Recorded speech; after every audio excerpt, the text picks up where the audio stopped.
memberi pandangan tentang saya tidak cerita untuk terlalu lebar, tetapi fokus untuk di Papua Tengah ini. Pertama, Dewan Adat Papua ini lahir, sebuah lembaga ini lahir waktu reformasi. Produk-produk dari reformasi itu di dalam berbagai konferensi dan kongres dari komponen-komponen rakyat, kemudian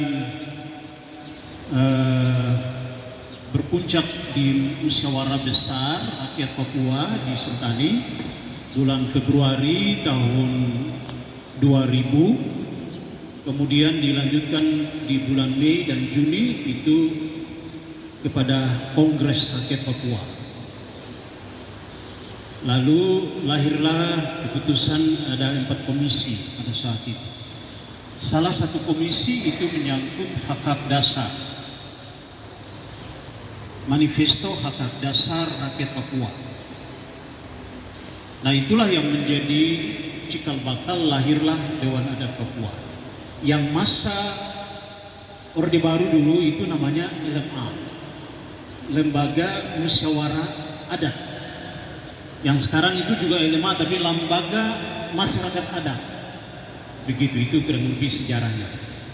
Dan ini semua boleh kita jujur lahir karena ada situasi di Orde Lama dan juga Orde Baru.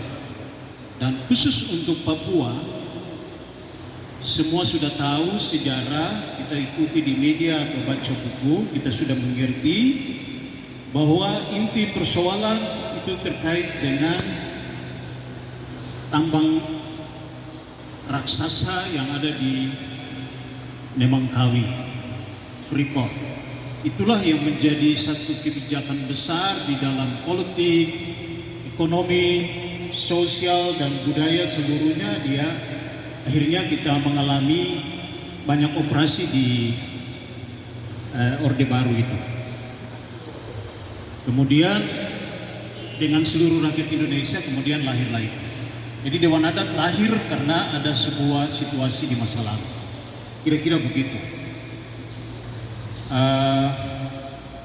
Kemudian pada tahun 2002 kita lahirkan Dewan Adat Papua dari tanggal 26 sampai 28 Februari tahun 2002, yang intinya memperjuangkan hak-hak dasar rakyat Papua.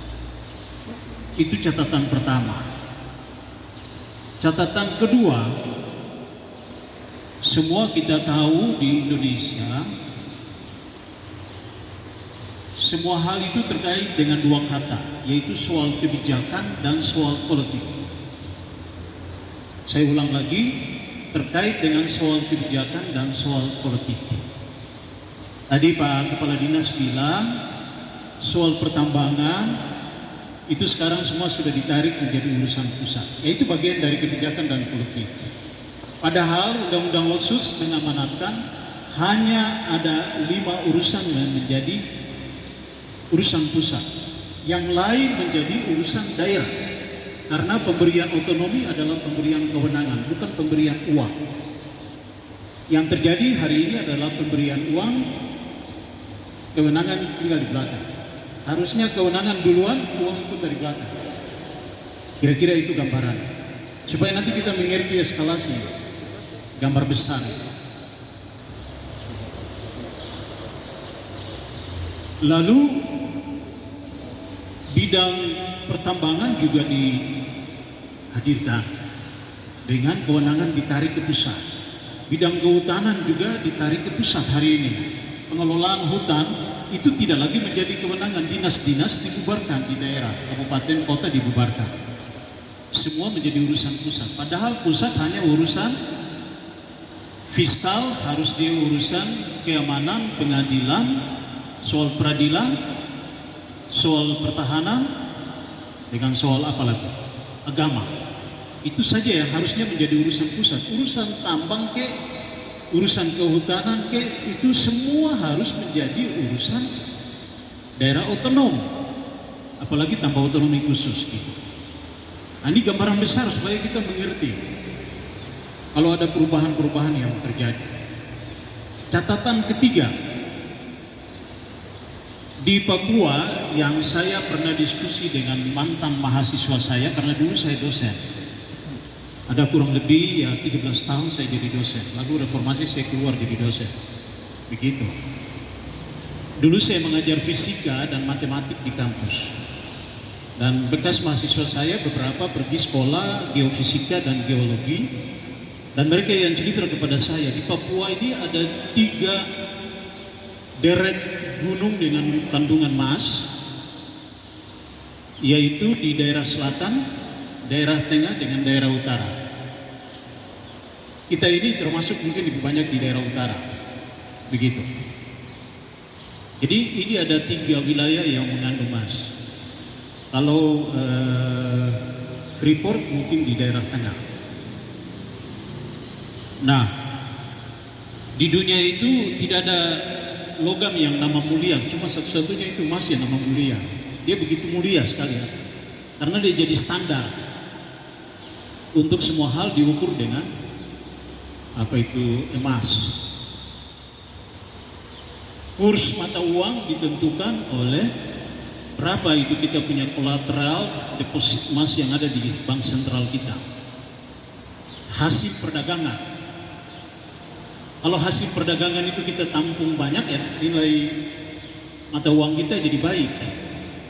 Indonesia sekarang sudah fluktuasi sekitar 16.000 atau 18.000. Kita tidak tahu karena dari beberapa bulan ini 16.000 saya tidak tahu. Dia tidak naik turun. Nah,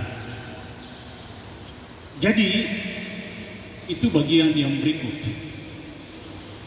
Atas dasar semua hal-hal yang agak aneh di waktu lalu itulah, kemudian Dewan Adat melahirkan beberapa hal, yaitu Manifesto Hak-Hak Dasar Masyarakat Adat Papua pada tahun 2000 dalam Konferensi Besar Masyarakat Adat Papua yang pertama. Ada 9 butir, tapi saya sebut saja butir pertama, udara, tanah, udara, dan laut adalah milik masyarakat adat Papua. Bukan milik negara, bukan milik pengusaha atau bikin milik itu siapa-siapa. Di situ ditegaskan bahwa udara, tanah, udara, dan laut adalah milik masyarakat adat. Siapa masyarakat adat? Suku-suku dan pergemarga. Tidak bisa ditafsirkan lain. Yang kedua,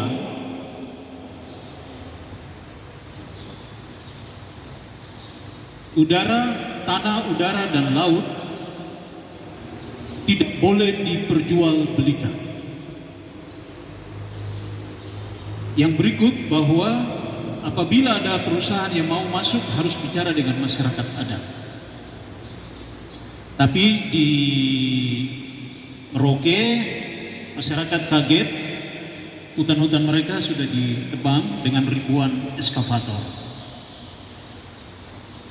Di Pulau Kumbe berlakulah 2 kapal angkatan laut